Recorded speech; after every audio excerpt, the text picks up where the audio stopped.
আমি এই 100 জন মানুষকে গভীর জঙ্গলের মধ্যে ছেড়ে দিয়েছি, আর হেল্প আসার সময় যে টিমের সব থেকে বেশি মানুষ টিকে থাকবে তারা $2.5 লাখ ভাগ করে নেবে। নীল পোশাক পরা মানুষগুলো হলো সার্ভাইভাল এক্সপার্ট, আর লাল পোশাক পরা মানুষগুলো হলো অ্যামেচার, যারা হয়তো জঙ্গলের পরিবেশের সাথে মানিয়ে নিতে পারবে না। ব্লু টিম, ব্যাগগুলো নাও আর আমাকে ফলো করো। তোমরা টানা কতদিন জঙ্গলে থেকেছো? সবচেয়ে বেশি 3 মাস। মানে শখ করে? হ্যাঁ। ও মাই গড। তোমাদের মধ্যে কতজন আগে ক্যাম্পিং করেছো?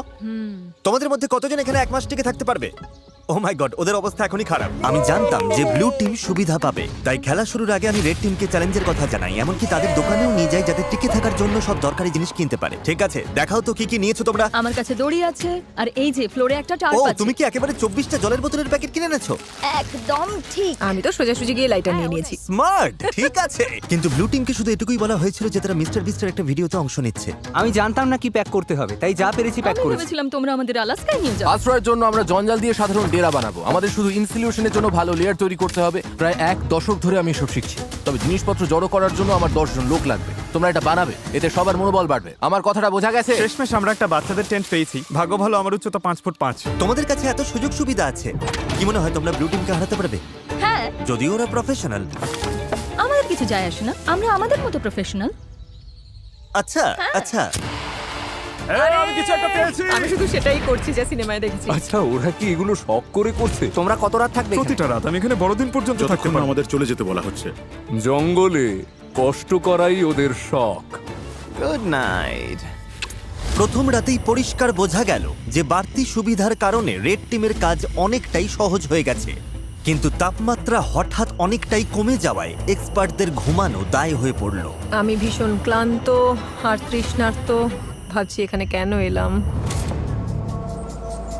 আমি একটুও ঘুমোতে পারিনি, মাটিটা খুব ঠান্ডা আর সবকিছু কেমন ভিজে ভিজে। আর এই চ্যালেঞ্জ থেকে বের হওয়ার একমাত্র উপায় হলো ফ্লেয়ার জ্বালানো আর উদ্ধারের জন্য অপেক্ষা করা। আমাদের প্রথম একজন এইভাবে হাল ছেড়ে দিল। একজন গেল। আরো 49 জন বাকি। তবে শুধুমাত্র একজনই নয়, সরি বন্ধুরা, আমার 66 বছর বয়স, দুটো হাঁটুই রিপ্লেসমেন্ট হয়েছে। আমি সত্যিই দুঃখিত। আশ্চর্যের বিষয় হলো প্রথম যে 2 জন বাদ পড়লো তারা ব্লু টিমের এক্সপার্ট। অন্যদিকে রেড টিম তাদের সব রিসোর্স ব্যবহার করে বেশ আয়েসেই বাইরে রাত কাটিয়েছে। সুন্দর একটা সকাল, রোদ উঠেছে। এখানে আসতে পেরে নিজেকে ভাগ্যবান মনে হচ্ছে। দুনিয়ার সব ব্যস্ততা থেকে মাঝে মাঝে এমন বিরতি নেওয়া ভালো। এর মধ্যেই এক্সপার্টরা বুঝতে পারলো যে তাদের ডেরাগুলো দ্রুত ঠিক করতে হবে, না হলে তারা আরো সঙ্গী হারাবে। এই ডেরাগুলো মানে শুধু এক গাদা কাঠি নয়, প্রায় 1 ফুট পুরু করে পাতার স্তর দিতে হবে। আর এতে আমার মনে হয় সবারই একটু বেশি পরিশ্রম অবশ্যই হবে। যখন বৃষ্টি শুরু হবে এই পাতাগুলোই আমাদের বাঁচাবে। ও, তোমরা 3 জনই ওখানে ঘুমাও?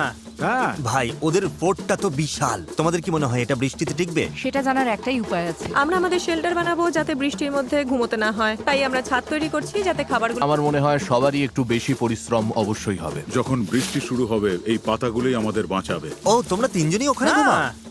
ভাই, ওদের ফোর্টটা তো বিশাল। তোমাদের কি মনে হয় এটা বৃষ্টিতে টিকবে? সেটা জানার একটাই উপায় আছে। আমরা আমাদের শেল্টার বানাবো যাতে বৃষ্টির মধ্যে ঘুমোতে না হয়, তাই আমরা ছাদ তৈরি করছি যাতে খাবারগুলো নিরাপদ আর শুকনো রাখা যায়।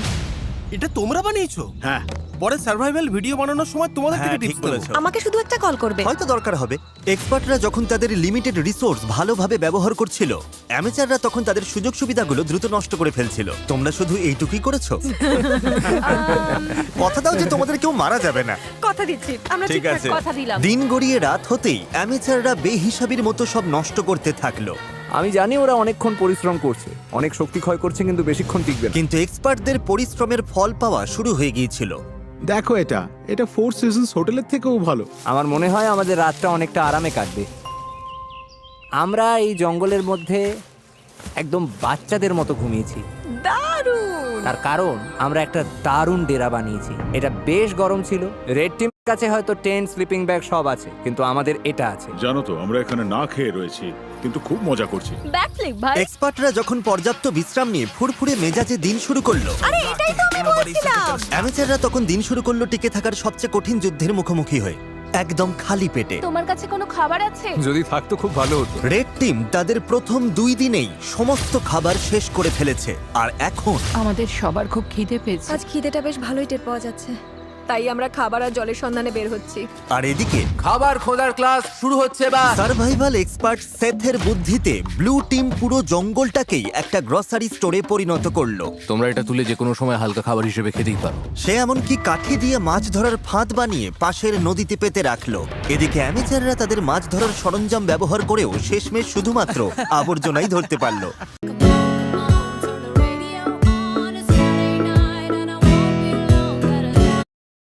মাছ ধরার সরঞ্জাম ব্যবহার করেও শেষমেশ শুধুমাত্র আবর্জনাই ধরতে পারলো। কিন্তু চতুর্থ দিনে এসে এই খাবারের অভাব আর হাসির পর্যায়ে থাকলো না। হ্যালো, আমাদের সব খাবার শেষ। আমাদের কাছে কতটা খাবার আছে জানো কি? আমাদের কাছে একটুও খাবার নেই, মনে হচ্ছে সারা রাতেই কাঠি চিবিয়ে থাকতে হবে। আমরা খাবারের খোঁজে বেরোচ্ছি। যেহেতু পার্টি মিক্স বড়জোর 45 মিনিট চলে, এটা কি? আমার কাছে সেটার জন্য একটা প্ল্যান ছিল। বিটরুট। আপেল। আমি বনের চারপাশেই খাবারের ছোট ছোট ভান্ডার লুকিয়ে রেখেছিলাম। আরে কি? ঠিকমতো ভাগ করে চললে এখানে টিকে থাকার জন্য ন্যূনতম খাবার রাখা ছিল। আমি বাজি ধরতে পারি এই বনে আরো অনেক কিছু আছে, আমাদের শুধু একটু ঘুরে দেখতে হবে। আমি জঙ্গলে এক গাদা খাবার খুঁজে পেয়েছি। আজ রাতে দারুণ খাওয়া হবে। খাবার মেপে খরচ করতে দুই দলই নিজেদের প্যান্ট্রি তৈরি করলো। আমার মনে হয় আমরা কিছুদিন ঠিক থাকতে পারবো যদি আমরা একসাথে কাজ করি। খেয়াল রাখতে হবে কেউ যেন একে অপরের বিরুদ্ধে না যায়। কিন্তু ব্লু টিমের জুলিয়ার মাথায় অন্য বুদ্ধি ঘুরছিল। এটা লুকিয়ে রাখতে হবে। আমি চাই না এগুলোর নিয়ন্ত্রণ ওদের হাতে থাকুক। ওরা খাবারের ওপর ঝাঁপিয়ে পড়বে, তখন আমাদের মতো যারা এক সপ্তাহ না খেয়ে থাকতে রাজি তাদের জন্য অবশিষ্ট কিছুই থাকবে না। ওই ভান্ডারের খাবার দিয়ে এক্সপার্টরা এক বিশাল ভোজের আয়োজন করলো। রাতের খাবার বানাচ্ছি। হ্যাঁ, সেটাই অবিশ্বাস্য। সেটাই। ঠিক তখনই উত্তেজনা চরমে পৌঁছালো। আমরা আমাদের সাধ্যমতো চেষ্টা করছি। সবাই হয়তো খুশি হবে না, কিন্তু তোমরা যদি আমাদের সাথে কথাই না বলো তাহলে খুশি করব কি করে? আমি গেলাম, গুড নাইট। চেলসি, ওদের ছাউনিটা কোথায়? র্যান্ডির সন্দেহের ফলে এই চ্যালেঞ্জে এক নতুন বাধা সামনে এলো। অসম্ভব, সিরিয়াসলি? আলু? আর তা হলো ওদেরই টিমমেট। এই দেখো, ওরা চলে যাবার পর ওদের ছাউনিতে এই খাবারের স্তূপ পাওয়া গেছে। ওরা দলের জন্য কিছু কন্ট্রিবিউট করেনি, তাই সত্যি বলতে আমি বেশ খুশি হয়েছি ওরা চলে গেছে। তবে উল্টো দিকেও ভাবতে হবে, জেতার জন্য আমাদের লোকেদের ধরে রাখা দরকার। র্যান্ডি ঠিকই বলেছে। এই খেলার শেষে যে দলে সবচেয়ে বেশি সদস্য থাকবে তারাই জিতবে এবং $2.5 লাখ তারাই ভাগ করে নেবে। আমরা 5 জন লোক হারিয়েছি, তাই শোনো, আগামীকাল আমাদের কেউ যেন বাদ না পড়ে, ঠিক আছে? কিন্তু র্যান্ডির উৎসাহ দেওয়া সত্ত্বেও এমন কোনো গেমে কখনো থাকিনি যেখানে নিজেদের টিমমেটদেরই বিশ্বাস করা যায় না। মার্কো, এটা করো না। একের পর এক পার্টিসিপেন্ট নিজেরাই বাদ পড়তে থাকলো। সেই সাথে চলতে থাকলো ঝগড়া। অন্যরা কি খাবে সেটা তুমি ঠিক করে দিতে পারো না? এখানে 11 জনের প্রত্যেকের একটা করে আপেল পাওয়াই উচিত। বিরক্তিকর। এখানে 50 জন সার্ভাইভালিস্ট বা স্বঘোষিত নেতা আছে যারা সবাই নেতৃত্ব দিতে চায়। আমার পক্ষে এটা সম্ভব নয়, আমি চলে যাচ্ছি। মাত্র 5ম দিনেই এক্সপার্টরা 9 জন সঙ্গী হারিয়েছে। তাদের এই গেমে টিকে থাকতে হলে এখন মিলেমিশে থাকা শিখতে হবে। এসে খেয়ে নাও, জানি তুমি এখনো আপেল পাওনি। রেড টিমের একজোট হয়ে খাবার ভাগ করে খাওয়ার পরিকল্পনা তাদের টিকে থাকতে সাহায্য করছিল। দয়া করে একটাই নাও, আমরা ভাগ করে খাচ্ছি। এখানে এভাবেই চলে। ধন্যবাদ। আমি সাধারণত 6টা ডিম খাই সকালে, কিন্তু এখানে একটা আপেল খেয়ে আছি শুধু টাকার জন্য। কিন্তু সবাই দিনে মাত্র একটা আপেল খেয়ে থাকতে রাজি ছিল না। খাবার বেশি নেই, শরীর আর চলছে না। একদমই লো লাগছে। আজ আমার শরীরটা ভালো লাগছে না, খুব মাথা ব্যথা করছে। আমার একটা ওয়াফল হাউসের বুফে খেতে ইচ্ছা করছে। ভাই, তুমি এসব কথা কেন তুললে? বন্ধু, এখনো আমি ওটাই ভাবছি। আর এই খিদের জ্বালায় রেড টিম তাদের প্রথম 6 জন সঙ্গীকে হারালো। ওয়াফল হাউস যেন তৈরি থাকে আমার জন্য। তোমাদের কাছে সবচেয়ে কঠিন বিষয় কোনটা? খাবার। আচ্ছা, খাবার। আরে এই কড়া রোদ। আর পোকামাকড়। মানে এক কথায় সবকিছুই। আচ্ছা, এখানে কি বানানো হচ্ছে? একটা ম্যানশন বানিয়েছি, আমরা 4 জন এখানে থাকি। ঘুম কেমন হচ্ছে? দিন দিন আমাদের ঘুমটা ভালো হচ্ছে, তবে মনে হয় আমাদের প্রত্যাশা কমেছে বলে। তোমাদের ডেরা কেমন হয়েছে প্রফেশনালদের তুলনায়? বাহ, 100% ভালো হয়েছে। তোমাদের কি চিন্তা হয় না যে বৃষ্টি হলে নিচু জায়গা হওয়ার কারণে জল ঢুকে পড়ে সবকিছু? আমার মনে হয় আমি আকাশ কুসুম পজিটিভ চিন্তা করছি। ওদের জন্য ভিডিওটা খুব সহজ হবে। সেটার ব্যাপারে আমি ঠিক নিশ্চিত নই। জিমি, তোমাদের অভিজ্ঞতাকে কিভাবে দেখছো প্রফেশনালদের তুলনায়? আমার মনে হয় ওদের বেশিরভাগই বাড়ি চলে গেছে। সবাই যেহেতু এক্সপার্ট, তাই কে কি করবে সেটা নিয়ে হয়তো সবার মধ্যে রেষারেষি চলছে, কারণ সবার কাছে নিজের আইডিয়া সেটা। তার ধারণা খুব একটা ভুল ছিল না। আমাদের আজ খাওয়া উচিত নয়। এই খাবার 50 জন মানুষের মধ্যে বেশি দিন টিকবে না। এটা কিন্তু সবার সিদ্ধান্ত। আমরা যদি শেষ পর্যন্ত টিকে থাকতে চাই, তবে আমাদের আরো কঠোর নিয়ম মানতে হবে। এটা কিন্তু কোনো আরাম করার জায়গা নয়, এটা টিকে থাকার লড়াই। আর দুই দল থেকেই এলিমিনেট হবার ঘটনা চলতেই থাকলো। আমি তোমাদের সবার ভাগের খাবার খেয়ে নেব। তাই এলিমিনেশন আটকাতে পরের দিন সকালে রেড টিমের শেফ ব্রিটনি ব্রেকফাস্ট বানাতে চেষ্টা করলো। সবাই চলে এসো। ও না, ধুর, সরি গাইস। আর সেই খাবারের রিভিউ ছিল মানে জঘন্য। ভালো নয়। এখন আমার পেট খারাপ হচ্ছে, আমি আর কিছুই খেতে পারছি না। আমি বাড়ি যেতে চাই। ঠিক বলেছো বন্ধু। হেল্প।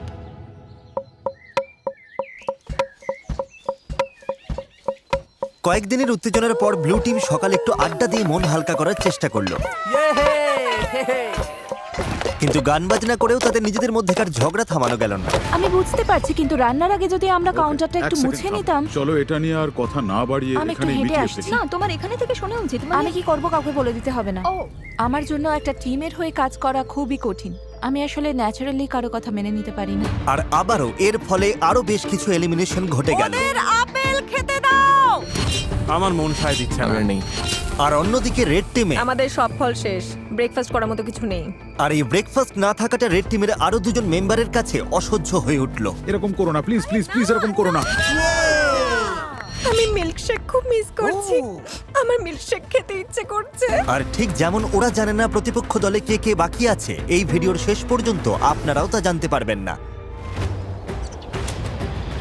আমরা এখন যা করতে যাচ্ছি তাই ভিডিওর মোড় পুরোপুরি ঘুরিয়ে দেবে। ওরে বাবা, কি হচ্ছে? তুমি কি দেখতে পাচ্ছ? ওটা জিমি। যাক বাঁচা গেল। আমি হর্ন দিলেই ব্যাগটা ছুঁড়ে দেবে। ও জোরেই গাড়ি চালাচ্ছে, আমার তো খুব ভয় লাগছে। Delivery, special delivery. যাও যাও, জলদি যাও। আরে জিমি এসে গেছে। Oh God! এবার প্রফেশনালদের কিছু দেওয়া যাক। মনে হচ্ছে ওটা জিমির টুপি। আরে ওটা কি? হ্যাঁ, ওদের কাছে এক বস্তা খাবার আছে। এই কেমন আছো? ভালো আছি। আরে জিমি, এবার দেখা যাবে ওরা কি টিম হিসেবে একজোট থাকতে পারে নাকি এটা ওদের একে অপরের থেকে আলাদা করে দেয়। কি লেখা আছে? ঠিক আছে। দুই দলের কাছেই 50 ক্যান করে খাবার আছে। আগামী 72 ঘন্টার মধ্যে যে দল সবচেয়ে বেশি না খোলা ক্যান ফেরত দিতে পারবে তারা পুরস্কার যদি দুই পাবে, দলের কিন্তু মধ্যে খেলাটা tie তাই হলে হয়- কেউ কিছুই পাবে না। কোনো দলই জিতবে না। আমার মতে আমাদের সব খেয়ে ফেলা উচিত। কিন্তু আসল কথা হলো ওরা ভাববে আমরা ক্ষুধার্ত বলে খাবারের ক্যানগুলো খুলে আমরা ফেলবো। এগুলো মাটির নিচে পুঁতে রাখতে পারি। হ্যাঁ চলো সব পুঁতে ফেলি।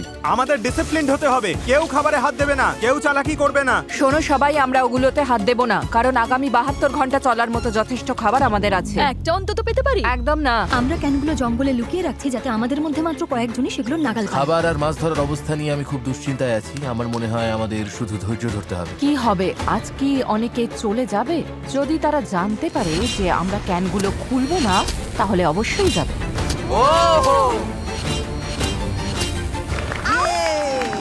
সূর্য উঠছে, আজ অষ্টম দিন, আকাশটা বেশ মেঘলা। দাঁড়াও তোমাদের দেখাচ্ছি।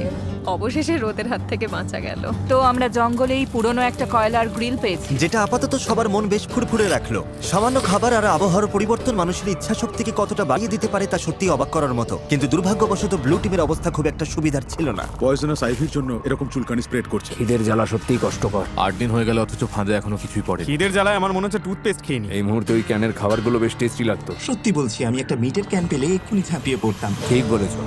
সত্যিটা হলো আমাদের ওখানে মিট, মটরশুঁটি আর ভুট্টার 50টা ক্যান আছে। ভাবলেই মাথা খারাপ হয়ে যায়। নিচে যখন কাঁকড়া খুঁজছিলাম হঠাৎ বাঁ দিকে তাকালাম, দেখলাম একটা কাঠ পড়ে আছে, কিন্তু আর চোখে দেখলাম ওটা নড়ছে। আরে সাপ! ও! কিন্তু দিনের শেষ দিকে দুই দলের জন্যই হাওয়া পাল্টাতে শুরু করলো। ওয়েদার একদম চেঞ্জ হয়ে গেছে। একটা বিশাল ঝড় আসছে, মনে হচ্ছে টর্নেডো। इसी के साथ आज की मजदूरी यहीं खत्म करते हैं। अगर तुम्हें वीडियो पसंद आई तो लाइक मारो यार। मुझे नहीं पता, मुझे 2 मिलियन लाइक्स चाहिए, कैसे ना कैसे करके मुझे चाहिए। इतना झिला मैं कभी नहीं होऊंगा अपनी पूरी जिंदगी में जितना इसमें झिलाऊं। मुझे चाहिए ही चाहिए। तो लाइक मारो, और अगर तुम लोग नए हो तो सब्सक्राइब करो। वो जो लाल वाला बटन है उस पर फूट फेंक के मारो या फिर मोमबत्ती, मुझे नहीं पता, बस क्लिक हो जाना चाहिए। अब मैं भी जा रहा हूं, मुझे पैसों के पीछे भागना है। बाय।